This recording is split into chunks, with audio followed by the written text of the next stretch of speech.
Josué capítulo 1, verso 16 en adelante. Primero déjenme decirles quiénes eran los rubenitas. Los rubenitas, los gaditas y la media tribu de Manasés habían negociado con Moisés, eran parte del pueblo de Israel, iban a entrar a la tierra prometida del otro lado del Jordán, pero habían negociado con Moisés para no entrar y no tomar posesión dentro de la tierra prometida, sino que pudieran quedarse de este lado del Jordán.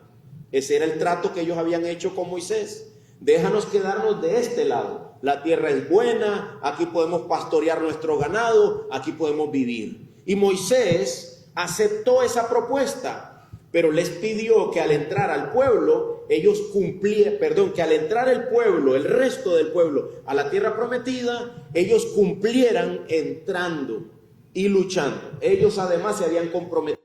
Ellos escucharon la petición de Josué. No solo la escucharon, ellos decidieron ir. Pero parece que pusieron un pero. ¿Usted lo encontró ese pero?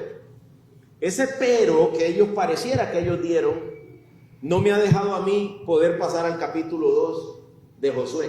Y ese pero fue el primer hallazgo que yo encontré en ese capítulo cuando estaba preparándome para predicarles a ustedes Josué capítulo 1. ¿Cuántos sermones de Josué llevo ya?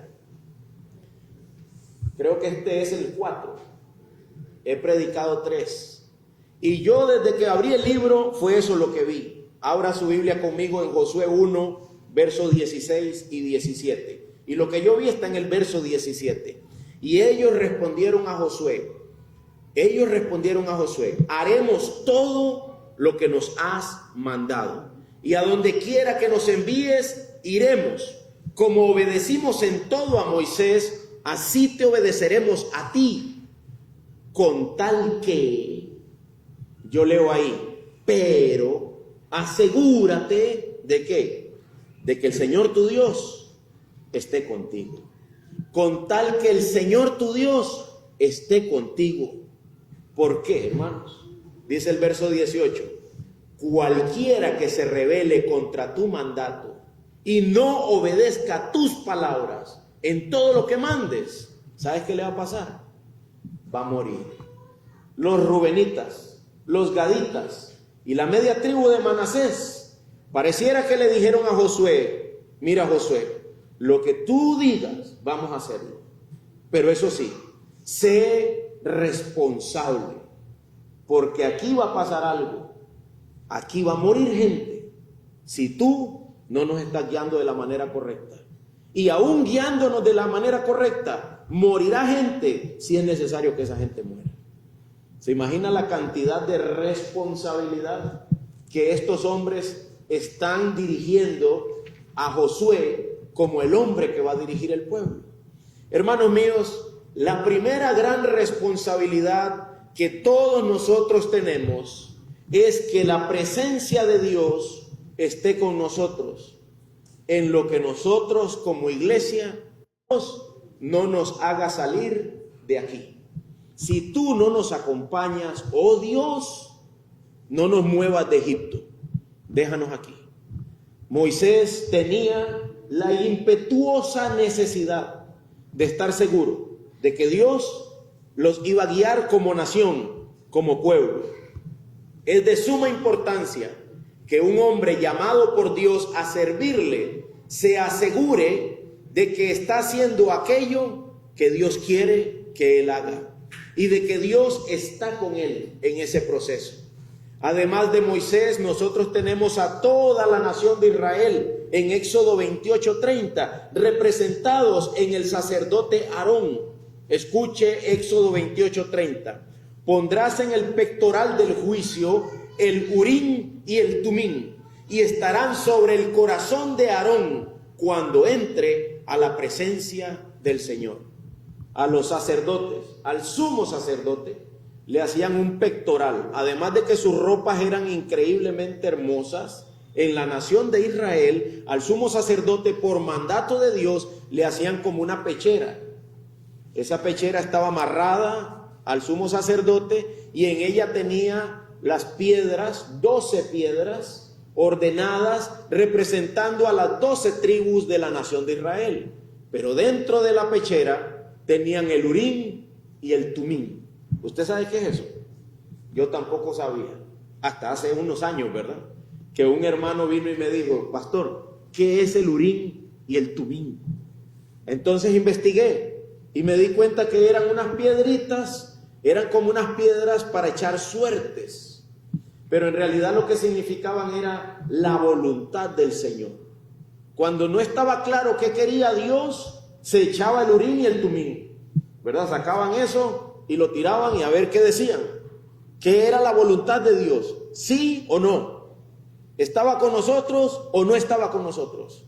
¿Quería Él eso o no quería Él eso? Pero ¿a quién le tocaba, en este caso, del pueblo de Israel, a quién le tocaba la responsabilidad de andar el Urim y el Tumim ahí en el pecho de Él? Al sumo sacerdote.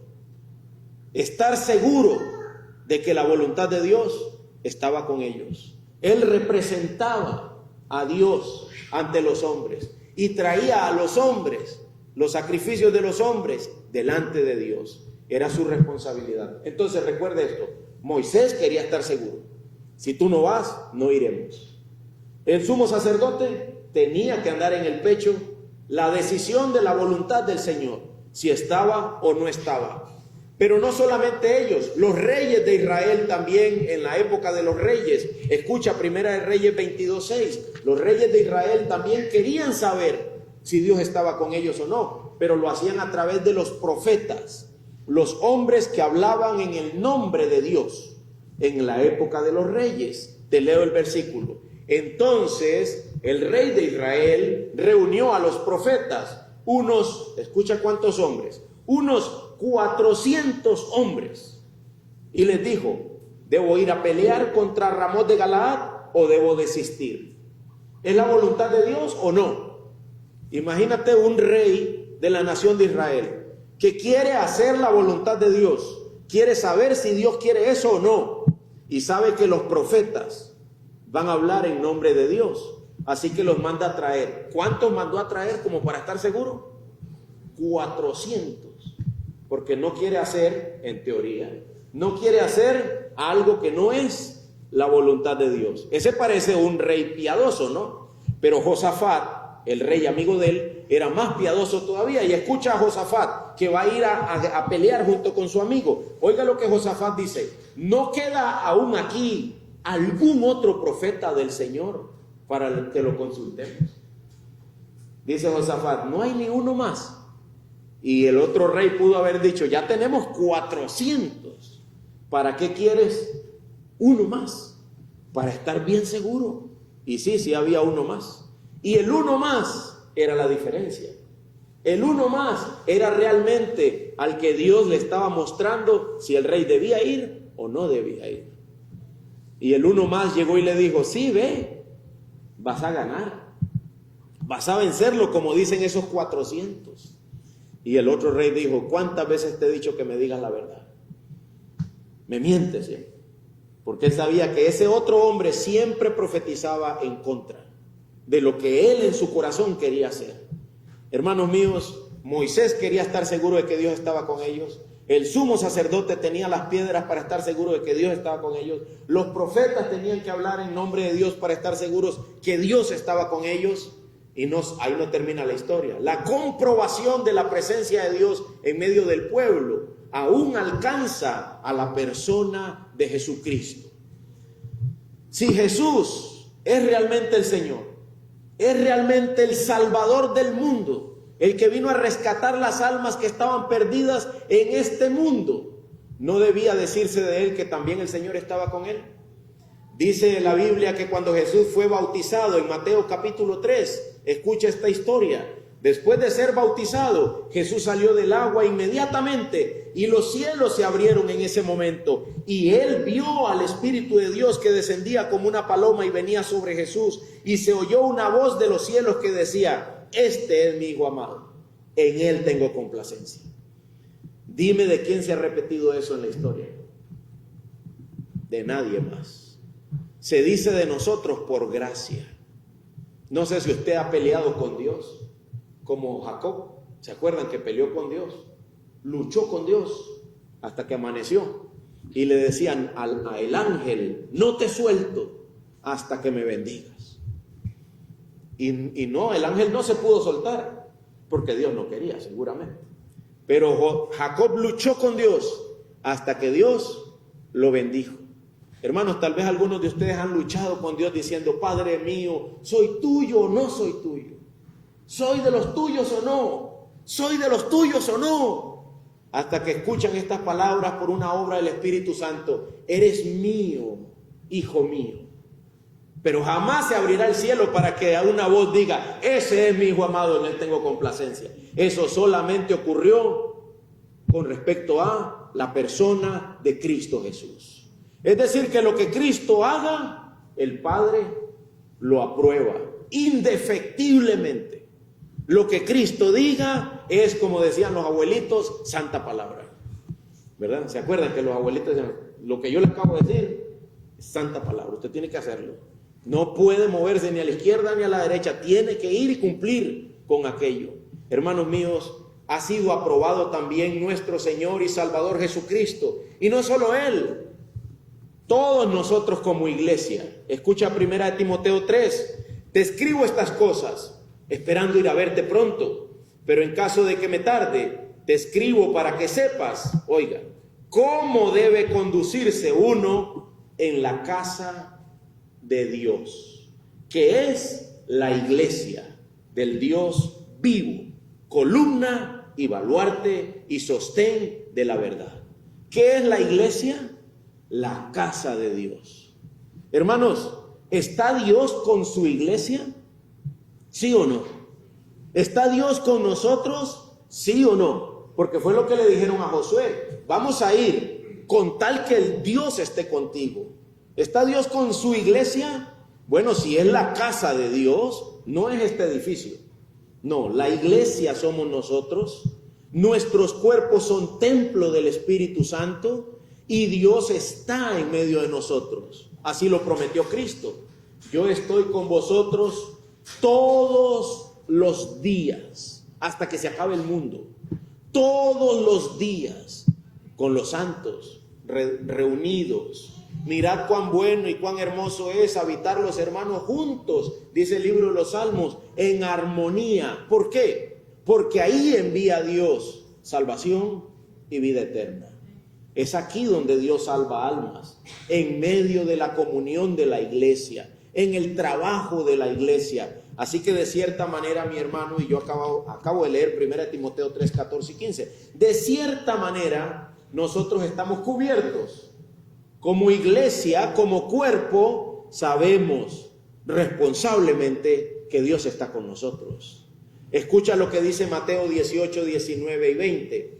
Además les digo, oigan bien, este fue Cristo, el que tenía la aprobación del Padre. Además les digo que si dos de ustedes, se ponen de acuerdo sobre cualquiera cosa que pidan aquí en la tierra, les será hecho por mi Padre que está en los cielos. Oiga, ¿por qué? Porque donde están 2 o 3 reunidos en mi nombre, allí estoy yo, en medio de ellos. Mateo 18, 19 y 20. Y eso está dentro de Mateo 18. Y en Mateo 18, ¿de qué está hablando Jesús? Si tu hermano peca, ve y dile, estando tú y él solos. Si te oyere, has ganado a tu hermano. Si no, toma contigo a otro, para que en boca de 2 o 3 conste toda palabra. Si los oye, hasta ahí llega. Y si no, dilo a la iglesia. Y si oye a la iglesia, gloria a Dios. Y si no la oye, ténganlo como un publicano, como un gentil, como alguien que está perdido y necesita ser salvo. Pero él decía que era un hermano. Mateo 18 habla de la disciplina en la iglesia, corrigiendo a un hermano. Y es en ese contexto donde dice que si 2 de ustedes se ponen de acuerdo sobre cualquiera cosa que pidan, dice el Señor, sobre cualquiera cosa que pidan les será hecho por mi Padre que está en los cielos, porque donde están 2 o 3 reunidos en mi nombre, ahí estoy yo en medio de ellos. Hermanos míos, la iglesia tiene la garantía de que cuando se reúne para juzgar una situación de pecado, Dios está en medio de ellos también. La iglesia tiene esa garantía. Si se reúne en el nombre del Padre y acorde a la voluntad de Dios en su palabra, la iglesia está certificada de que está reuniéndose oficialmente, legalmente, para juzgar algo en el nombre de Dios. ¿No es eso muy importante? Eso es importantísimo. Pero la iglesia no solo está segura de que tiene la presencia de Dios cuando está juzgando pecados. La iglesia también está segura de que tiene la presencia de Dios cuando está proclamando el evangelio. Jesús dijo: toda autoridad me es dada en el cielo y en la tierra. Mateo 28, 18 al 20. Yo tengo toda la autoridad, por tanto vayan y hagan discípulos, bautizándolos en el nombre del Padre, del Hijo y del Espíritu Santo, enseñándoles a guardar todo lo que les he mandado. Y he aquí, recuerden, yo estoy con ustedes todos los días hasta el fin del mundo.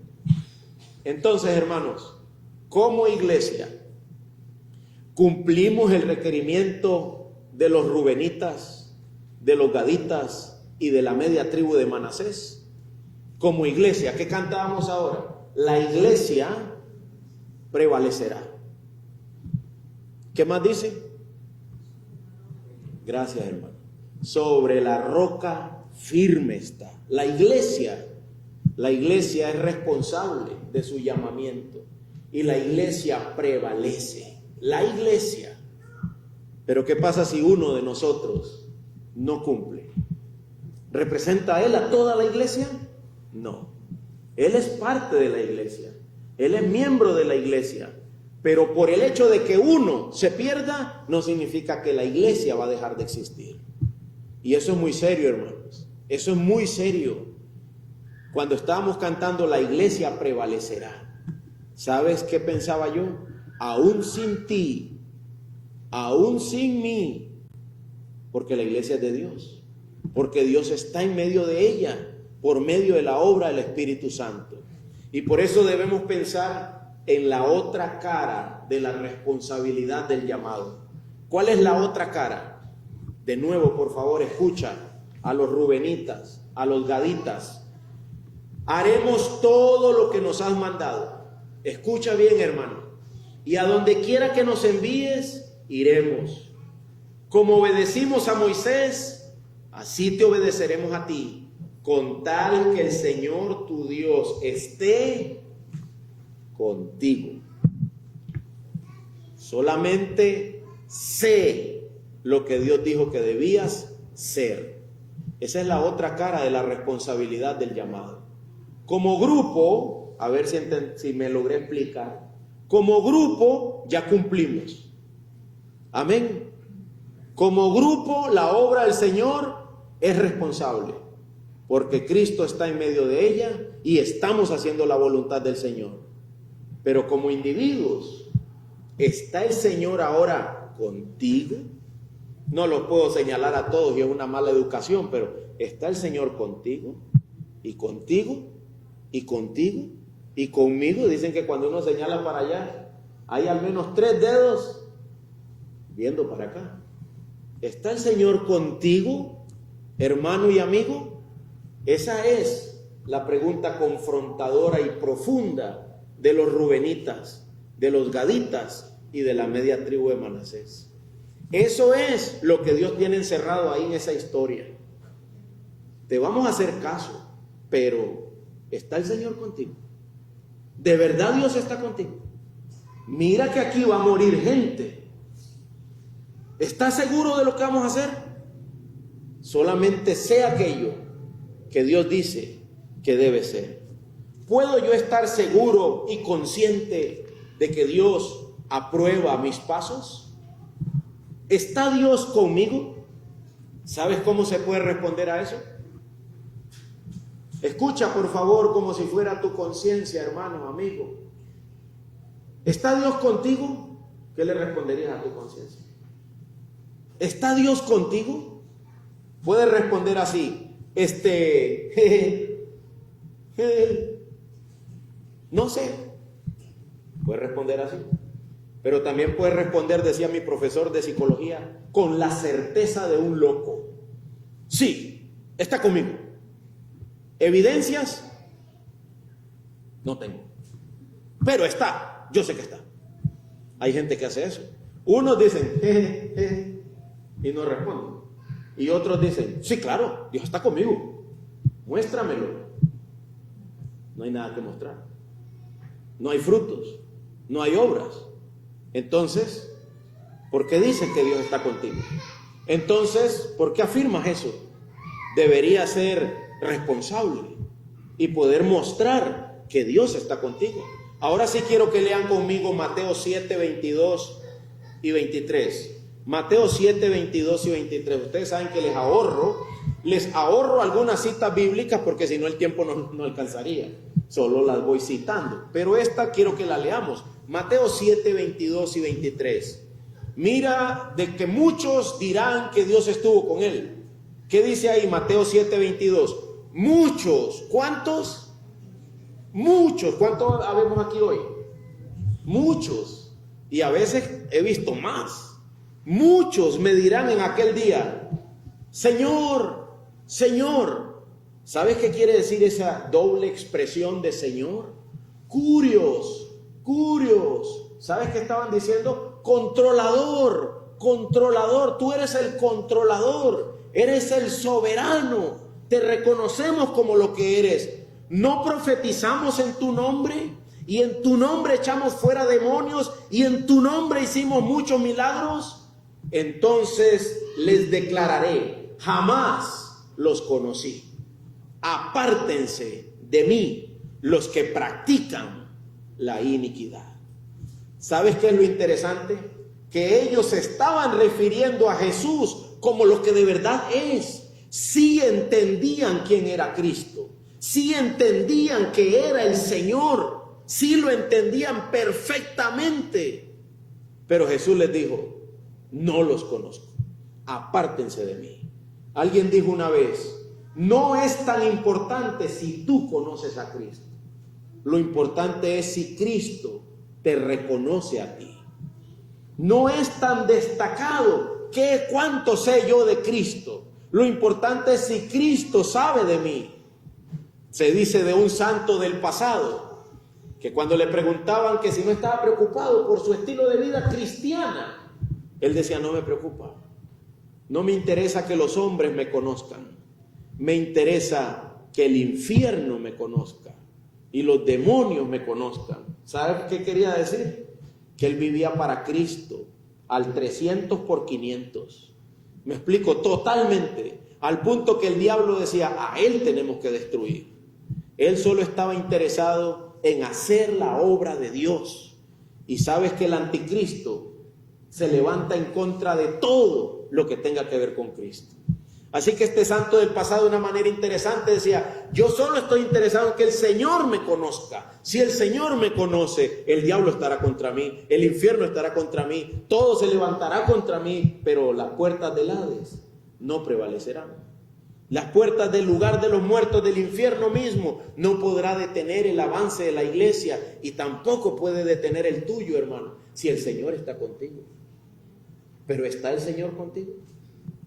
¿Realmente está Dios contigo? ¿Podremos tú y yo decir en aquel día, Señor, en tu nombre yo prediqué, en tu nombre yo hablé a la gente ese domingo? Y que el Señor diga, yo te conozco, o diga, no te conozco. Es más, ¿sabes? A los que el Señor conoce, ni tendrán necesidad de decir, Señor, Señor. El Señor les dirá, pasen, tomen herencia.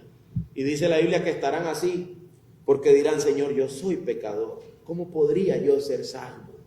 Y los otros dirán, Señor.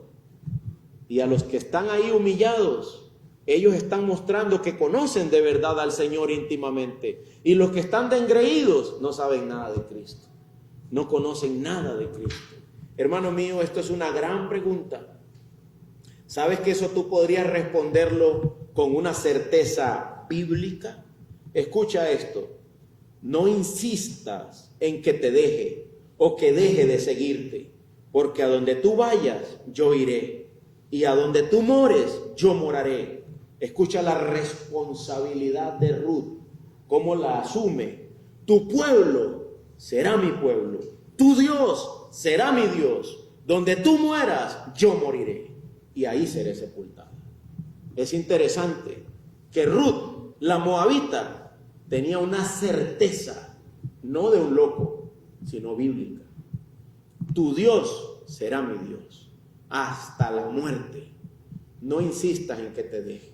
¿Y qué hizo Noemí? Dejó de insistir, porque esa nuera no la iba a dejar, porque esa nuera se había convertido radicalmente al Dios de Israel. Y ella dijo, ese Dios será mi Dios. Ese Dios estará conmigo hasta el momento de mi muerte. Es interesante que esas palabras vinieran de los labios de una mujer. Además de una mujer, una moabita. Es decir, de una que no pertenecía a la nación de Dios. La que no era, terminó siendo. Y nosotros sabemos que eso es por gracia. Pero hermano, ¿tienes tú la misma convicción de Ruth? ¿Puedes tú decir como Ruth la moabita, ese Dios es mi Dios? Él es mi Señor. Él controla mi vida y yo vivo para Él. Si tú lo puedes decir, gloria a Dios. Si no lo puedes decir, hoy te diré cuál es la solución. Cómo encontrar una respuesta certera y cómo asumir mi responsabilidad de una manera correcta. La que se supone que no debía pertenecer, ahora pertenece. Ruth apostó por una transformación. Ruth se inclinó a un abandono total de su estilo de vida y de su identidad, y estaba dispuesta a no ser más ella, sino Dios en ella, su esperanza de vida. Como lo dice el apóstol Pablo, ¿sabes cuál es la esperanza? De que permanezcamos con Dios hasta el final y hasta la eternidad. Cristo en nosotros. Cristo en nosotros. Y mi responsabilidad es hacer que ese Cristo viva en mí. Es hacer que ese Cristo fluya de mí. Que sea evidente que Cristo está en mí. Hermanos míos, es de crucial necesidad que estemos seguros de la presencia de Dios con nosotros de manera personal, escucha algo más, y transformacional en mi vida. ¿Te está cambiando Dios? Alguna gente dice, Dios está conmigo. ¿Por qué? Ayer en el culto yo sentí el poder. Ok, y hoy el lunes en la mañana, ¿qué? No, es que tengo que ir a culto otra vez el miércoles para otra vez sentir.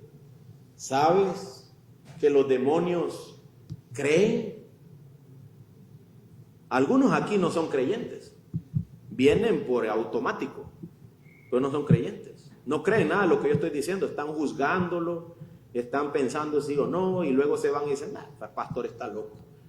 No son creyentes. Algunos no son creyentes. Otros ni oyen, solo vienen. ¿Verdad? Yo tenía un hijo que estaba así siempre, así viéndome. En el devocional, así. No me quitaba la mirada. Y yo le hacía.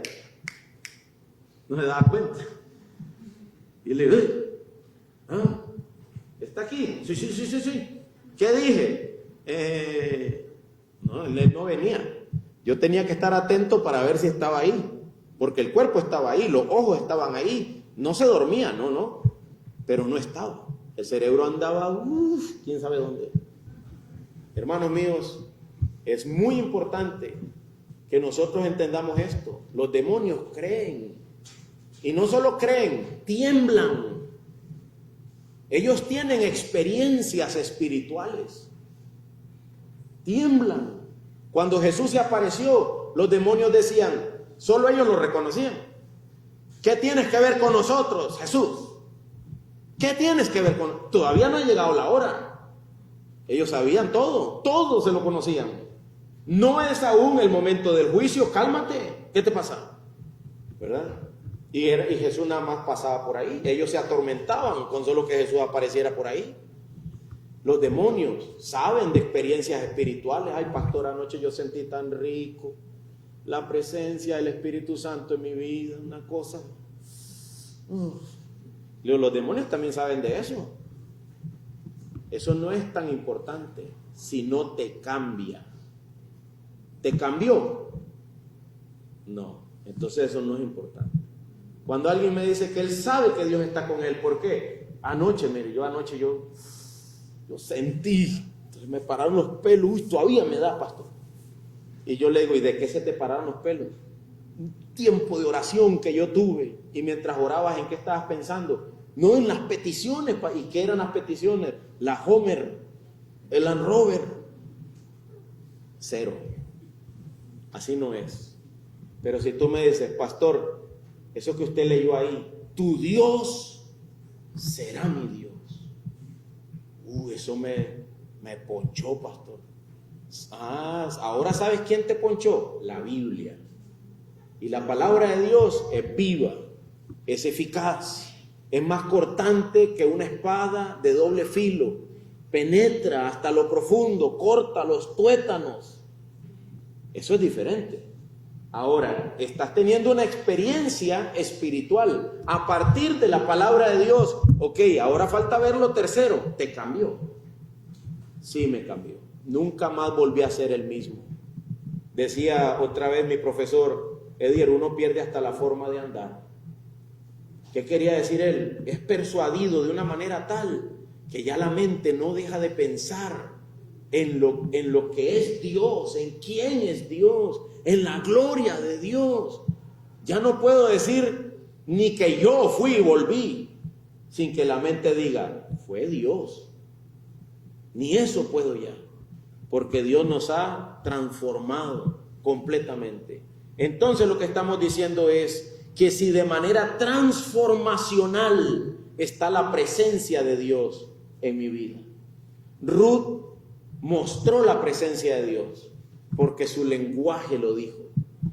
Tu Dios será mi Dios. A donde tú vayas, yo iré. Y a donde te mueras, ahí me muero yo también. Y Noemí no era así como quien dice la mejor cristiana que había, ¿verdad? Era muy incrédula y desconfiada, pero Dios salvó a Ruth, la moabita, de una manera especial.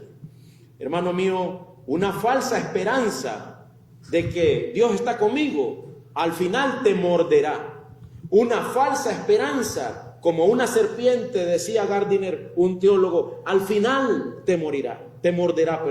Pero no solo eso, una falsa idea de la presencia de Dios no permitirá que tú puedas guiar tu casa, no permitirá que tú puedas guiar tu vida, no permitirá que tú puedas darle la gloria a Dios de la manera correcta y recibir los beneficios, porque tienes una falsa idea de que Dios está contigo.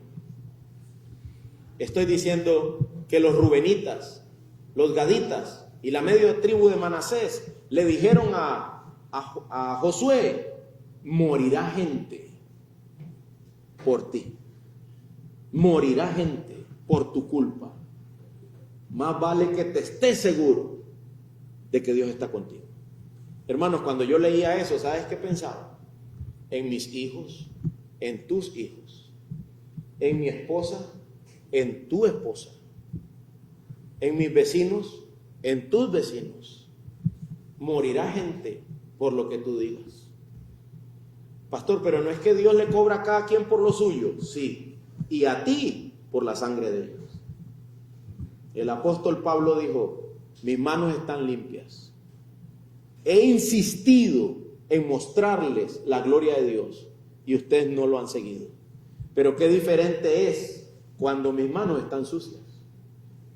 Yo no he mostrado la presencia de Dios en mi vida y por lo tanto soy culpable de andar diciendo algo que yo no soy. ¿Qué dice Jesús?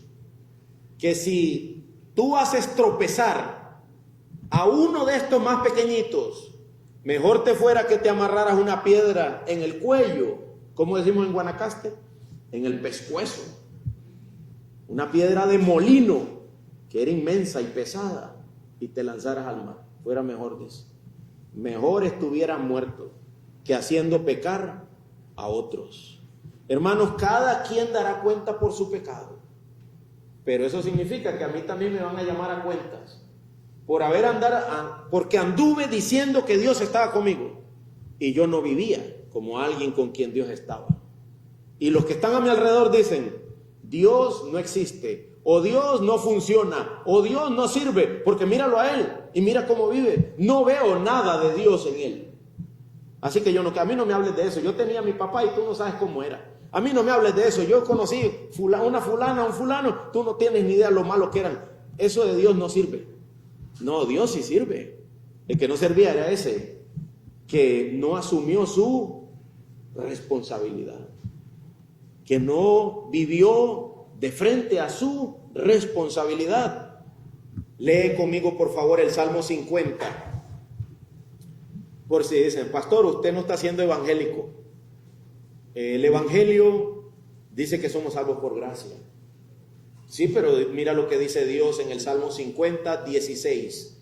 Salmo 50, 16. Este es Dios hablando por medio del salmista. ¿Qué dice, hermanos? Que Salmo 50, 16. ¿Qué derecho tienes tú de hablar de mis estatutos y de tomar mi pacto en tus labios? ¿Qué derecho tienes tú? Si no eres responsable, ¿por qué hablas de mí? ¿Por qué dices que yo contigo, que tú conmigo? ¿Por qué hablas así? Sigo leyendo. Porque tú aborreces la disciplina, tú la aborreces y a tus espaldas echas mis palabras. Cuando ves a un ladrón, te complaces con él, y con adúlteros te asocias, das rienda suelta. Hermano, no solo lea boca, lea ojos, lea mente. Das rienda suelta a tu boca para el mal, y tu lengua trama engaño. Te sientas y hablas contra tu hermano, al hijo de tu propia madre, calumnias. Estas cosas has hecho. Así vives, dice Dios. Y yo he guardado silencio, y tú pensaste que yo era como tú.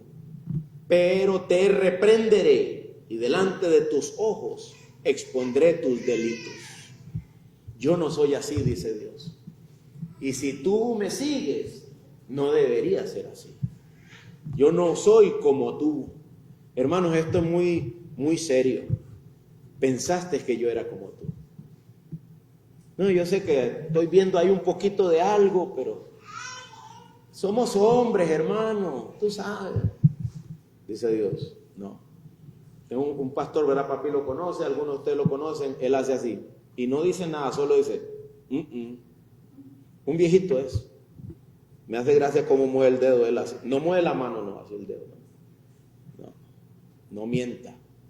Así oigo yo las palabras de este hermano. No mienta, no mienta.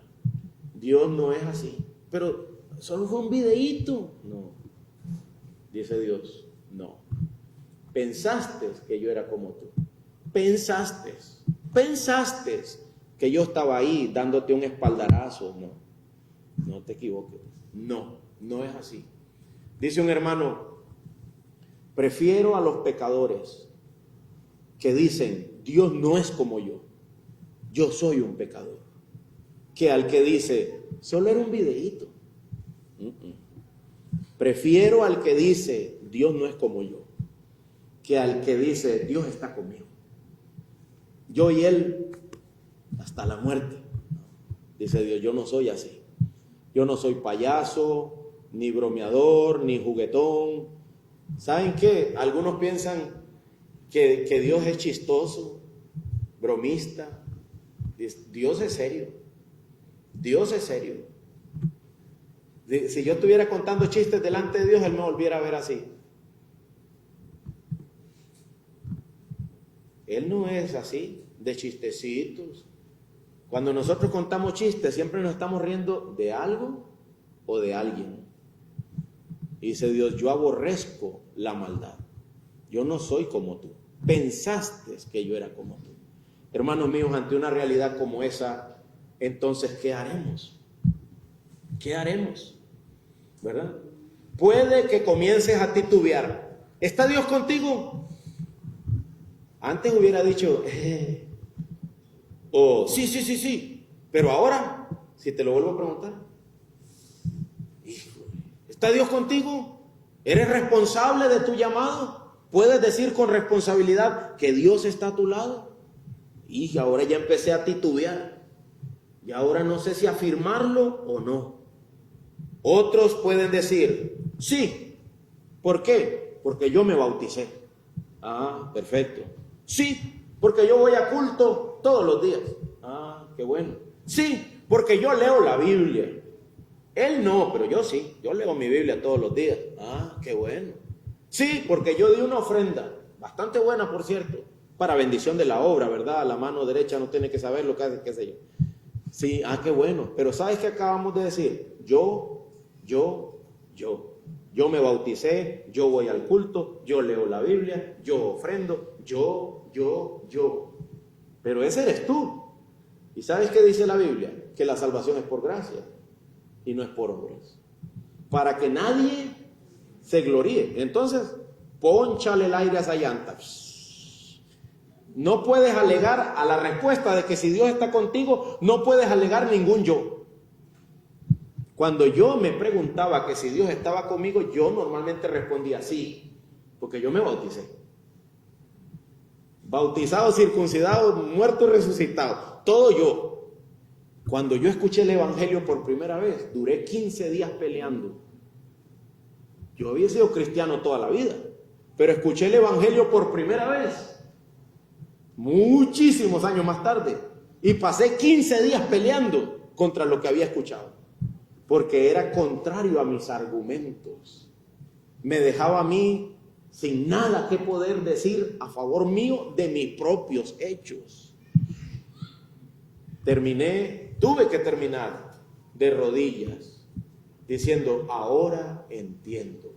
Si tú no me salvas, no hay nada que yo pueda hacer para salvarme. Solo por gracia, por medio de la fe. Y esto no es de ustedes, es un don de Dios, no por obras, para que nadie se gloríe. Si tú no me salvas, yo no puedo salvarme. Si tú no estás conmigo, yo no puedo hacer nada para obligarte a estar conmigo. Esto es serio. Si tú no das el paso y me acompañas, no hay nada a lo que yo pueda acudir, humanamente hablando. Entonces, ¿qué hago, pastor? Lee conmigo el Salmo 142, por favor. Lee conmigo el Salmo 142. Ante la incertidumbre a la pregunta, ¿eres responsable por tu llamado? ¿Está Dios contigo? Puedes empezar a echar mano a muchos razonamientos humanos, o puedes hacer lo que hizo el salmista en el Salmo 142. ¿Qué hizo? ¿Qué hizo, hermanos? ¿A quién clamó? Clamo al Señor con mi voz. Sigue leyendo. Delante de Él expongo mi queja. En su presencia manifiesto mi angustia. ¿Sabes qué está diciendo el salmista? Señor, ¿soy tuyo? ¿Estás conmigo? Responde a mi necesidad. ¿Ante quién está yendo él? Ante el mero. Nada de intermediarios.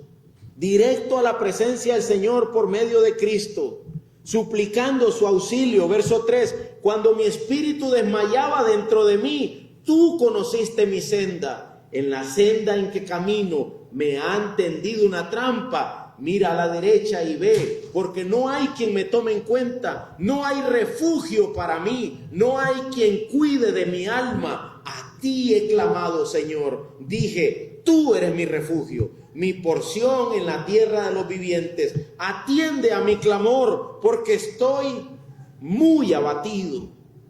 Líbrame de los que me persiguen, porque son más fuertes que yo. Saca mi alma de la prisión, para que yo dé gracias a tu nombre. Los justos me rodearán, porque tú me colmarás de bendiciones. Hermanos míos, este salmista, ante una situación real, nos deja escrito a nosotros un salmo para nuestra situación espiritual. Hay pecados que nos persiguen y nos abaten de manera terrible. Nuestros más profundos enemigos el pecado, el diablo, el mundo, nuestros más profundos enemigos. ¿Y ante quién debemos refugiarnos ante ellos? Ante el Señor. ¿A quién debo ir yo para poder estar seguro de si el Señor está conmigo? Ante el Señor mismo. Yo necesito asumir la responsabilidad de mi llamado. Se asume yendo a los pies de Cristo y suplicando su auxilio. Su auxilio. Algunos saben que un pastor cayó en pecado esta semana. Un hombre bíblico. Estoy seguro que ese hombre oró más de lo que yo he orado en toda mi vida. Estoy seguro que ese hombre ha predicado más y mejor de lo que yo he podido predicar en toda mi vida. De hecho, ni me creo un gran predicador. Cuando yo escuchaba a ese hermano, yo decía, qué hermano más sabio, qué buenas predicaciones. Y pecó.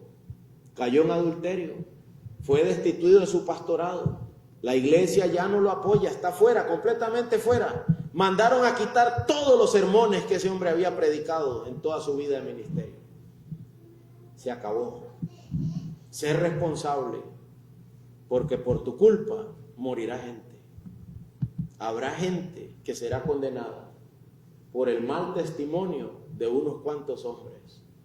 ¿Sabes cómo me sentía yo? Como si mis rodillas pegaran. Ese día dice, wow, ese hermano, increíble. Yo puedo esperarlo de otros, pero de ese, wow. Así que me fui a orar y dije, Señor, ten compasión de mí, ten piedad de mí. Y no porque tú no seas piadoso, sino porque yo soy un pecador y necesito tu gracia, necesito tu auxilio. Sosténme, sosténme. Gracias por sostenerme y sigue sosteniéndome. Cuídame de mí mismo, de mi pecado. Pero ¿ante quién tienes que ir para lidiar con eso? Al Señor. Ay, no hay nada de que yo ya me bauticé. Ay, no hay nada de que yo leo la Biblia. Nada, razonamientos como eso. Es que yo leo, es que yo oro, es que yo. Los mejores hombres que han pecado, pecaron con el yo-yo en la mano. Es que yo. Da igual. Si el Señor no juzga tu causa, perecerás. Si el Señor no está con nosotros, nos hundiremos. Entonces, ¿a quién iremos? Directamente al Señor. Hermanos, los gaditas, esta media tribu, y los rubenitas amonestaron a Josué, creo yo, profundamente. Y esta amonestación, este llamado a la responsabilidad, se levanta sobre nuestros hombros una vez más y diciendo, solamente estate seguro de que el Señor está contigo. Porque tienes un esposo, porque tienes unos hijos, porque tenemos una iglesia, porque hay mucha responsabilidad y cosas que realizar. Necesitas ir y defender tu causa delante del Señor. Santiago dice lo siguiente, alguno me dirá, yo tengo fe, dice Santiago, y yo tengo obras. Muéstrame tu fe sin las obras, y yo te mostraré mi fe por mis obras. Las obras no salvan, pero dan testimonio de que Dios ha salvado a una persona. Y no son los típicos argumentos del yo, ¿verdad? Son los testimonios de una vida santa. Argumentos directos de alguien que dice, sabes, estoy dependiendo del Señor todos los días. Quiero terminar leyendo con ustedes Isaías 1:18. Ábranlo, por favor. Me encanta cómo lo dice la Biblia Dios habla hoy. La versión Dios habla hoy. Ustedes saben que casi no uso esa versión. Uso Nueva Biblia de las Américas, uso Reina Valera. Pero la Dios habla hoy casi no. Pero cómo lo dice la Dios habla hoy es increíble. Isaías 1:18. Isaías 1:18. Vamos a escuchar cómo lo dice Reina Valera 60. Mi mamá es fiel a RV 60. ¿Cómo dice, mami? Isaías 1:18. La primera frase, no todo el versículo. Ahí. ¿Escucharon en Reina Valera 60? Venid luego, dice el Señor, dice Jehová, y estemos a cuentas. ¿Alguien tiene Nueva Biblia de las Américas? ¿Lo lee, por favor? Isaías 1:18. Aquí hay un montón de NBLA. Vengan ahora y razonemos, dice el Señor. ¿Y alguien tiene la de Dios habla hoy? Que no la recomiendo mucho, pero me gusta como dice este versículo. Se los leo. Vengan, vamos a discutir este asunto. ¿Vieron que habla de una manera muy clara? Vengan, vamos a discutir este asunto. ¿Cuál asunto? ¿Está el Señor conmigo? ¿Está el Señor conmigo? ¿Está Dios conmigo? Vengan, vamos a discutir este asunto. Hermano mío, no levantes la mano, no digas nada, pero te pregunto, ¿has discutido ese asunto con el Señor? ¿Has discutido ese asunto con el Señor? ¿O solo partes de la idea de lo que has hecho? ¿Está el Señor conmigo? ¿De verdad? ¿Transformacionalmente? ¿Cambiando mi vida? ¿Lo has discutido con el Señor? Sí, yo voy a la iglesia. No, yo no pregunté si a qué iglesia va. Le pregunté si usted ha discutido eso con el Señor. Sí, yo ya me bauticé. No. Ya lo discutió con el Señor. Sí, yo soy cristiano. No. Ya lo discutió con el Señor. No nos pongamos así medio, ¿verdad? Como dice un predicador, qué rápido te curas. Qué rápido te curas. Ya les digo que la esposa de un pastor decía que yo era maestro de jóvenes y ni me sabía la Biblia. ¿Y sabes cómo me curaba yo? Esa señora metiche, así me curaba yo, peleando con la otra señora. O después, cuando empecé a escuchar el evangelio, yo ya me bauticé y el Señor Dios del cielo decía, no es eso lo que te estoy preguntando. Y entonces, ¿saben qué hice? De la duda, ¿está el Señor conmigo? Voy a leerme a John Owen. Me lo leí. ¿Y sabes qué decía John Owen? ¿Qué dice John Owen, hermano Dani? ¿Qué dice John Owen? El hermano Dani va a confirmar si lo que yo digo es cierto o no. Pero John Owen dice, pregúntale al Señor. Y te lees toda la obra del autor porque te lo recomiendan. Y lo que dice es, el Espíritu Santo tiene que dar testimonio a tu espíritu de que realmente eres hijo de Dios, de que realmente el Señor está contigo. Entonces dije yo, ¿me puedes recomendar un buen libro? Tengo una duda. Claro, léase las obras completas de Martin Lloyd-Jones. Perfecto. Te lees todo Martin Lloyd-Jones y ¿sabes qué dice? Discútelo con el Señor. Léete al otro y te lo lees y ¿sabes qué dice? Discútelo con el Señor y empiezas a sentir que todas las vías que yo quise encontrar, humanas, todas dicen, háblalo con el Señor, háblalo con el Señor. Hermano mío, si tú no has discutido este asunto con el Señor, no te creas que el Señor está contigo. No te lo creas tan rápido, es peligroso, es peligroso. Sigo leyendo Isaías 1:18. Discutan este asunto, vengan, vamos a discutir este asunto. Aunque sus pecados sean como el rojo más vivo, yo los dejaré blancos como la nieve. Aunque sean como la tela teñida de púrpura, yo las dejaré blancos como la lana. Es curioso porque en el contexto bíblico, lo malo se veía de color rojo y lo bueno de color blanco. Y en nuestro contexto, lo malo se ve de color negro y lo bueno se ve de color blanco. Pero lo que está diciendo es, por más curtida que sea tu vida en perversión y maldad, yo tengo el poder de dejarla limpia. Limpia. ¿Quién dice eso? El Señor, de quien yo debo estar seguro si está conmigo. El apóstol Pedro dice, sean cada vez más diligentes para hacer firme su llamamiento y elección. Sean cada vez más diligentes en demostrar que Dios está con ustedes, que ustedes viven para el Señor. Dice el apóstol Pablo, que en Él nos movemos, que en Él existimos, que en Él somos.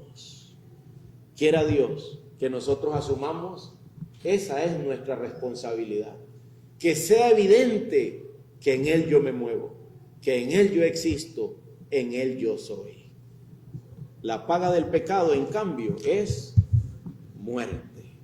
El regalo de Dios es vida eterna en Cristo Jesús, Señor nuestro. Vamos a orar.